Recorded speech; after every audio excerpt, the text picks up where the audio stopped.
Baik.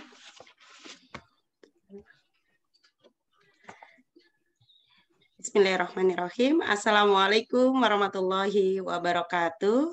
Shalom. Salam sejahtera untuk kita semua. Apa kabar Bapak Ibu Kepala Sekolah? Semoga baik, semangat. Alhamdulillah, hari ini kita bertemu pada sesi hari keempat kita, ya, program Sekolah Penggerak, yang hari ini kita akan membahas beberapa hal, ya, kurang lebih untuk menambah wawasan kita tentang penerapan sekolah penggerak, ya, untuk bersama-sama kita terapkan di sekolah kita masing-masing. Baik, sebelum saya mulai, kita menyamakan semangat kita dulu, ya. Jika Bapak Ibu siap, kepal tangan, siap. Jika Bapak Ibu siap, tepuk tangan.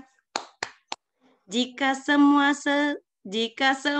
siap, ayo kita belajar bersama untuk maju. Baik.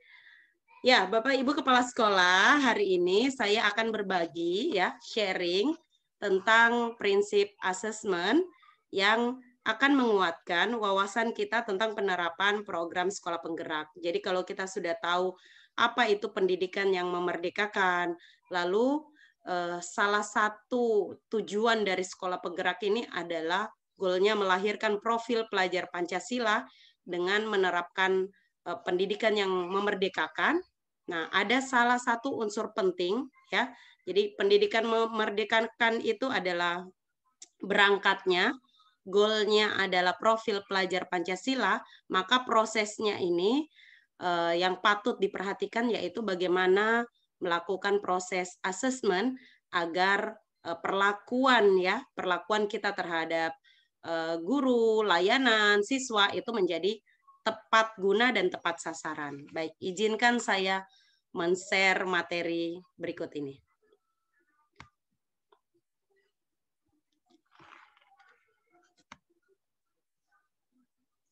Baik, terlihat ya Bapak Ibu? Ya, kira-kira ada yang bisa menyampaikan terlebih dahulu ketika saya menyebutkan kata asesmen, lampu kuning yang menyala di kepala Bapak Ibu itu asesmen adalah, coba disebutkan. Penilaian. Penilaian, Bu. Ya, terima kasih Bapak Ibu. Asesmen langsung kita tune in gitu ya. Asesmen adalah penilaian. Maka ini adalah konsep awal bagaimana kita mengenali asesmen dalam penerapan program sekolah penggerak. Baik, Bapak Ibu, sebagaimana yang Bapak Ibu sampaikan, ya, asesmen itu penilaian. Tapi pada layanan kita di sekolah selama ini, penilaian itu umumnya adalah proses akhir begitu ya, baik akhir dari tahapan yang dilalui peserta didik kita maupun proses di akhir capaian jenjangnya. Nah, jadi selama ini kita mengenali asesmen itu pada ulangan ya, ulangan baik yang bersifat harian, tengah semester maupun akhir semester. Sedangkan di program sekolah penggerak ini asesmen itu bukan hanya tentang nilai angka semata ya. Jadi asesmen ini bahkan dijadikan sarana paling penting ya di awal penerapan program untuk mengetahui apa yang paling dibutuhkan saat kita melakukan program pendampingan, penerapan kegiatan belajar mengajar begitu ya, dan pengembangan keprofesionalan. Nah, Bapak Ibu sekalian, ini saya tuliskan ada kurang lebih 4 hal yang akan kita bahas pada malam hari ini ya. Yang pertama, kita akan mengenali apa saja yang menjadi prinsip pembelajaran ya, karena kaitannya erat sekali dengan asesmen ya. Yang kedua, apa yang menjadi prinsip dari asesmen itu sendiri. Lalu ada hubungannya enggak ya antara prinsip pembelajaran ini dengan asesmen dan alur asesmen ya. Begitu. Nah, Bapak Ibu, ini saya resumkan dari materi yang sudah Bapak Ibu lihat di LMS ya. LMS kita, Learning Management System kita. Nah, saya tuliskan poin-poinnya kurang lebih seperti ini. Pada layanan pendidikan ya, kental sekali layanan utama kita adalah layanan pendampingan dan pembelajaran. Nah, pada program sekolah penggerak, pembelajaran yang diharapkan itu adalah memenuhi 5 prinsip berikut ini. Yang pertama, yaitu pembelajaran dirancang dengan mempertimbangkan tingkat pencapaian peserta didik saat ini, ya, lalu apa yang menjadi kebutuhan belajarnya, serta harus mampu mencerminkan karakter dan perkembangan mereka. Yang kedua, prinsip pembelajaran yang kedua dilakukan ya atau dilaksanakan untuk membangun kapasitas belajar peserta didik ya dan kapasitas mereka untuk menjadi pembelajar sepanjang hayat. Lalu mendorong mereka untuk mengembangkan kapasitas belajarnya. Yang ketiga, pembelajaran itu sendiri harus mendukung perkembangan kognitif dan karakter peserta didik secara berkelanjutan dan holistik menyeluruh gitu ya. Berikutnya pembelajaran juga harus relevan ya, dirancang sesuai dengan konteks kehidupannya dan budaya yang berlaku di sekitarnya, melibatkan orang tua, lalu melibatkan juga komunitas sebagai mitra. Yang terakhir, pembelajaran pada program sekolah penggerak itu harus berorientasi pada masa depan. Jadi berkelanjutan. Jadi dia dapat hari ini harus berfungsi untuk kehidupannya yang akan datang. Itu ya kurang lebih 5 prinsip asesmen. Kalau diingat-ingat kata kuncinya pada apa yang menjadi kebutuhannya, lalu mengembangkan kapasitasnya, mendukung perkembangan kognitif dan karakternya, ya sesuai dengan kehidupan dan budayanya hari ini, dan pembelajarannya itu berkelanjutan untuk masa akan datang. Mudah-mudahan sudah dipahami untuk 5 prinsip pembelajaran ini. Yang berikutnya, assessment. Sehingga nanti Bapak Ibu, assessment ini harus memperhatikan 5 prinsip yang tadi. Tidak boleh lari terlalu jauh begitu ya Bapak Ibu. Nah, ini yang pertama. Prinsip assessment pada program sekolah penggerak ya. Yang pertama yaitu dia terpadu. Ya, terpadu dengan proses pembelajaran. Begitu ya Bapak Ibu. Jadi ini harus menjadi sesuatu yang memfasilitasi pembelajaran, juga menjadi informasi ya untuk melakukan umpan balik bagi guru, peserta didik, dan orang tua. Yang kedua, asesmen ini harus berprinsip yaitu dirancang sesuai tujuan. Karena Bapak Ibu kalau belajar pada pembelajaran sebelumnya, kita kenal namanya pembelajaran itu harus berdasarkan capaian pembelajaran ya. Yang capaian pembelajaran itu diturunkan menjadi tujuan pembelajaran. Maka belajar itu by design ada maksud, ada tujuannya untuk mencapai tujuan ya. Yang ketiga harus dirancang secara adil, valid, dapat dipercaya dan kaya informasi ya. Jadi maksudnya apa dirancang secara adil, valid, dapat dipercaya dan kaya informasi ini? Artinya ya, penilaian kita ini tidak menguntungkan atau merugikan peserta didik, terutama pada peserta didik yang berkebutuhan khusus atau peserta didik yang terdapat perbedaan latar belakang, suku, agama, budaya, begitu ya, status ekonomi atau bahkan gender gitu ya. Dengan itu diharapkan penilaian itu tidak menjadi salah satu hal yang menyebabkan peserta itu merasa diintimidasi di kelas begitu ya, karena terjadi kesenjangan antara dia dan teman-temannya ketika mendapatkan capaian nilai dari pembelajarannya. Iya. Yang berikutnya dikatakan valid itu adalah dikatakan valid yaitu saat hasilnya terpercaya ya, hasilnya dapat dipercaya dan konsisten begitu ya, dari satu nilai ke nilai lain itu konsisten capaian peserta didik. Lalu kaya informasi. Kaya informasi artinya dengan membaca hasil asesmen itu kita sudah dapat gambaran utuh tentang proses yang dilalui peserta didik. Yang keempat, harus mampu meliputi berbagai bentuk tugas, instrumen, dan teknik yang sesuai dengan tujuan pembelajaran. Ya, jadi perhatikan dengan baik, dan pada prinsip yang ini, guru itu diberi otonomi yang luas dalam merencanakan dan menggunakan apa saja jenis maupun teknik asesmennya. Ya, bergantung mata pelajarannya, kemampuan peserta didiknya, apa yang jadi tujuan pembelajaran, dan bisa dilengkapi dengan sumber daya pendukung yang tersedia di sekitar siswa ataupun yang dimiliki oleh guru. Ya. Yang prinsip berikutnya yaitu laporannya harus menggambarkan kemajuan belajar, ya.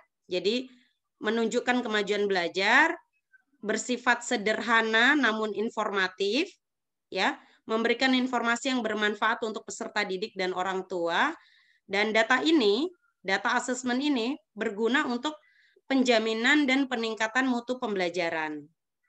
Jadi nggak berbelit-belit begitu ya, mungkin seperti rapot K13 kita di awal, penilaian K13 versi pertama yang Masya Allah yang redaksinya begitu banyak, alat ukurnya begitu banyak, begitu ya. Dan ini harus mudah dilakukan oleh guru. Begitu ya Bapak Ibu, kurang lebih 5 prinsip asesmen ya. Nah, antara apa sih begitu ya. Jadi kalau dituliskan dalam hierarki ini antara asesmen dan KBM itu rangkaiannya kurang lebih seperti ini. Jadi asesmen itu bisa dilakukan di awal, ya, di tengah, di akhir proses pembelajaran. Di awal untuk apa? Ya, mungkin ada yang tahu kenapa kita perlu ada asesmen di awal? Ya, ini untuk menegakkan prinsip yang pertama. Jadi untuk mengetahui kondisi peserta didik kita. Nanti Bapak Ibu di pelajaran selanjutnya Bapak Ibu akan mendapatkan asesmen itu ada beberapa jenis ya. Kita kenal ada nanti asesmen diagnostik non kognitif, terus ada asesmen diagnostik kognitif begitu ya. Ada asesmen yang sifatnya hanya untuk menggali, mengetahui kondisi peserta didik, suka dan tidak sukanya ya, secara psikologis dan emosionalnya dan seterusnya. Nah, ini dilakukan di awal juga penting. Kenapa? Karena asesmen di awal ini akan membantu kita melakukan perencanaan pembelajaran. Ya. Dengan asesmen yang tepat, ya, kita mampu mendesain pembelajaran tepat bagi peserta didik sehingga kegiatan belajar mengajarnya sesuai dengan tujuan yang ingin dicapai. Nah, siklusnya akan begini terus-menerus, ya. Begitu kegiatan selesai dilakukan lagi asesmen, ya, pada akhir tahapan, bahkan di akhir jenjang juga perlu dilakukan. Hasilnya digunakan lagi untuk perencanaan jenjang selanjutnya, sehingga siklusnya akan berputar sedemikian rupa. Nah, hal-hal yang perlu diperhatikan pada prinsip asesmen, Bapak Ibu. Yang pertama, hal yang harus dihindari. Jangan hanya mengukur siswa untuk kepentingan capaian nilai akhir dengan menafikan atau tidak memperhatikan proses yang dilalui peserta didik kita. Dan jangan sampai kita melakukan asesmen ya hanya kepentingannya untuk nilai, sehingga membuat guru-guru kita itu mengajar hanya untuk ujian, hanya untuk mengetes hafalan peserta didik kita, ya. Dan jangan sampai juga tidak untuk mengukur tujuan pembelajaran, ya, atau hanya untuk menjadi alat mendapatkan nilai untuk pengisian rapot dan cuma fokus pada gaya satu teknik penilaian, begitu ya, Bapak Ibu. Dan penting juga diperhatikan. Asesmen ini bisa kita moderasi, ya, kita kembangkan, kita perkaya, ya, untuk memastikan asesmen ini adil dan dapat digunakan dengan kriteria tertentu. Ada komunikasi di dalamnya, perlu feedback dan konfirmasi, begitu ya, melibatkan guru-guru lain juga untuk memberikan sumbangan ketika melakukan assessment. Nah, ini bahasan kita yang ketiga Bapak Ibu, berkaitan keterkaitan ya. Jadi ada kaitannya prinsip yang tadi, 5 prinsip yang awal dengan prinsip-prinsip assessment. Kurang lebih seperti ini gambarannya ya. Sayang, iya disayang. Yang pertama, dirancang untuk mempertimbangkan tingkat pencapaian peserta didik saat ini sesuai kebutuhan belajarnya, mencerminkan karakter dan perkembangan mereka. Jadi berpusat pada siswa ya. Peserta didik juga diberikan intervensi sesuai dengan tingkat kompetensinya ya. Jadi kita tidak fokus pada anak yang lebih saja, yang kurang pun dapat kita bantu untuk dikembangkan kompetensinya. Ya. Pembelajaran dirancang dan dilaksanakan untuk membangun kapasitas belajarnya ya. Membangun budaya untuk tidak takut dalam belajar, tidak takut salah, sehingga anak-anak itu bisa tumbuh berkembang karena mereka diberi kesempatan yang bebas begitu dalam proses belajarnya, bukan hanya sekedar menghabiskan materi. Ya, nih kita juga memperhatikan aspek selain kognitif dan juga karakternya, agar harapan kita menciptakan profil pelajar Pancasila ini dapat kita capai karena pembelajaran kita itu pembelajaran yang kaya makna dan kuat karakter. Ya. Berikutnya dirancang sesuai konteks kehidupannya. Artinya ini berpusat pada anak, bagaimana kehidupannya itu sangat mempengaruhi proses belajarnya. Misalnya anak yang hidup di pinggiran pantai tentu ketika dieksplorasi proses belajarnya berkaitan laut, kehidupan nelayan akan sangat bermakna bagi proses belajarnya. Nah, ini yang terakhir Bapak Ibu, yaitu asesmen dan alur penerapan pembelajaran. Jadi pada tahap persiapan asesmen juga perlu dilakukan ya untuk menggali dan memetakan potensi awal. Pada tahap pelaksanaan juga asesmen itu masuk begitu ya dalam alur pembelajarannya. Berangkat dari CP dengan alur belajar dan desain yang dibuat oleh guru, asesmen ditempatkan untuk mengetahui kondisi peserta didik di awal dan menjadi refleksi untuk mencapai tujuan belajar begitu ya. Kurang lebih seperti itu ya Bapak Ibu gambarannya, nanti kita bisa cermati kembali, perdalam kembali tentang alur penerapan pembelajaran ini. Demikian ya. Untuk pengantar tentang pengetahuan prinsip asesmen, mudah-mudahan kita bisa nanti lebih banyak diskusi pada pengetahuan asesmen selanjutnya. Dari sini mungkin ada tanggapan atau konfirmasi balik atau masukan dari Bapak Ibu berkaitan prinsip asesmen, kami persilakan. Dari Bapak atau dari Ibu salah satu, kami persilakan. Ya, dari saya, Bu. Ya, Pak Budi. Kemudian saya mau tanya, Ya. pada setiap proses pembelajaran itu di akhir itu biasanya ada tanya jawab yang diambil nilai. Apakah itu termasuk asesmen atau bukan? Itu aja, Bu. Ya, Kasih. Pak Budi, terima kasih. Jadi segala bentuk asesmen itu ya banyak bentuknya ya Pak Budi dan teman-teman ya. Bahkan ada asesmen itu yang sifatnya dikonfirmasi di awal ya. Nanti ada pada proses belajar itu sendiri. Nah, yang Pak Budi tanyakan untuk akhir berupa tanya jawab itu juga bagian dari asesmen. Hanya saja diperhatikan ya, diperhatikan untuk memenuhi prinsip yang pertama ya. Prinsip yang pertama yang kedua yaitu memastikan untuk tercapainya tujuan pembelajaran. Jadi selama proses tanya jawab itu dalam rangka mencapai tujuan pembelajaran, maka asesmen bentuk tanya jawab itu dapat dilakukan. Begitu ya Pak Budi dan Terima teman-teman? kasih. Siap, sama-sama Pak Budi. Demikian Bapak Ibu ya sesi kita pada malam hari ini tentang asesmen ya, prinsip asesmen. Kita akan bertemu lagi pada sesi selanjutnya untuk memperkaya wawasan kita tentang penerapan program sekolah penggerak. Untuk itu kita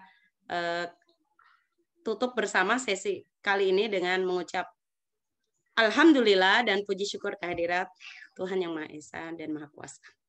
Demikian Bapak Ibu, terima kasih banyak.